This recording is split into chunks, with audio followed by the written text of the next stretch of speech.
ये हैं Tolstoy, Ruskin और रायचंद, जिन्होंने गांधी जी को प्रभावित किया था। आइए गांधी जी के बारे में और कुछ अलग देखें इनके कोट्स। सत्य के दर्शन के बगैर अहिंसा के हो ही नहीं सकते, इसलिए कहा है कि अहिंसा परमो धर्म। गांधी जी लंदन में।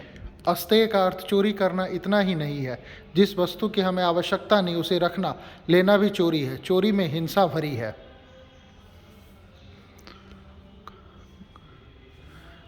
जिसे हम सही और शुभ माने वही करने में हमारा सुख है, हमारी शांति है, नहीं कि जो दूसरे कहे या करे उसे करने में है। नंगों को कपड़ा देकर उनकी नदामत क्या करना, उनको काम दो जिससे वह निजी परिश्रम से कपड़े के लिए धन पैदा करें। जैसे हम अपने धर्म को आदर देते हैं ऐसे ही दूसरे धर्म को दें, मात्र सहिष्णुता पर्याप्त नहीं है। जैसे हमारी पीठ दूसरा आदमी ही देखता है, हम नहीं, ऐसे ही हमारे दोस्त भी हम नहीं देखते हैं।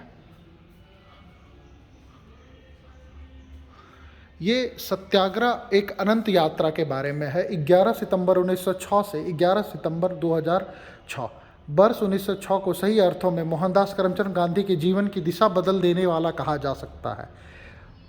यह दौर था जब गांधी जी ने अपने अंदर गहन आध्यात्मिक जागृति का अनुभव किया, ब्रह्मचर्य का संकल्प लिया तथा संकुचित पारिवारिक परिधि से मुक्त होकर समग्र मानवता को अपनाकर वसुधैव कुटुंबकम के चरितन मंत्र को साकार रूप प्रदान किया।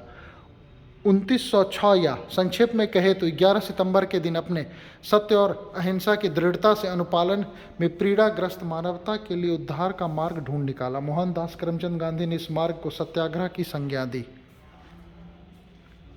आइए देखते हैं गांधी जी के सपनों का भारत कैसा था, या मेरे सपनों का भारत। मैं ऐसे भारत के लिए कोशिश करूंगा जिसमें गरीब से गरीब आदमी भी यह महसूस करे कि यह उसका देश है, जिसके निर्माण में उसकी आवाज़ का महत्व है। मैं ऐसे देश के लिए कोशिश करूंगा जिसमें ऊंच नीच का कोई भेद ना हो, सब जातियां मिलजुल कर रहती हैं।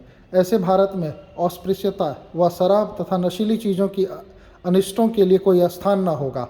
उसमें स्त्रियों और पुरुषों के समान अधिकार मिलेंगे।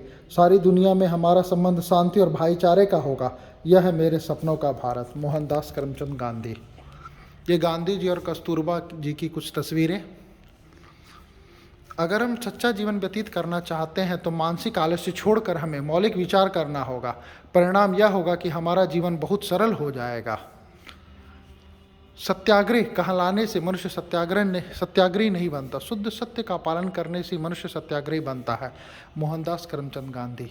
ये गांधी जी कुछ विशिष्ट लोगों के साथ हैं। कस्तूरबा जी, मदन मोहन मालवीय, महादेव देसाई, सुभाष चंद्र बोस, डॉक्टर राजेंद्र प्रसाद, आचार्य JB कृपलानी, मीरा बहन, मिस्टर जिन्ना, ठक्कर बापा, रविंद्रनाथ टैगोर, शरद चंद्र बोस, इन सबों के साथ हैं। ये जो आदमी अहिंसा को नहीं मानता वह सत्य को कैसे मान सकता? अगर अहिंसा व्यवहार में नहीं उतरती तो सत्य भी नहीं उतर सकती।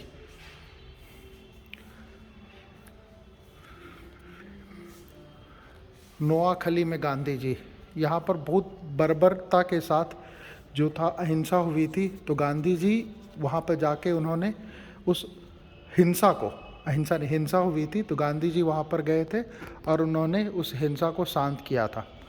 अगर गांव में हिंदुस्तान है तो गांव संपूर्ण बने, तो हम जान सकते हैं कि सारे हिंदुस्तान में क्या होना चाहिए और कैसे। हम पानी का स्वभाव ही नीचे जाने का है, ऐसे ही जो स्वभाव से नम्र है उनकी नम्रता पानी की इसी जगत को लाभदायक होती है। महात्मा गांधी के जीवन के अंतिम अध्याय। बिरला हाउस नई दिल्ली में वो कमरा जहाँ पर गांधी जी ने अपने अंतिम दिन गुजारे थे। हत्या के 3 दिन पहले गांधी जी जो थे वो बख्तियार चिश्ती की दरगाह महरौली में गए थे। बिरला भवन में बापू का पार्थिव शरीर, उनकी चिता, ये डेकोरेट किया गया था। अस्थि कलश, जवाहरलाल नेहरू समाधि पर फूल चढ़ाते हुए, अस्थि के संगम में विसर्जन के लिए जाते हुए नेतागण राजघाट पर, ये है।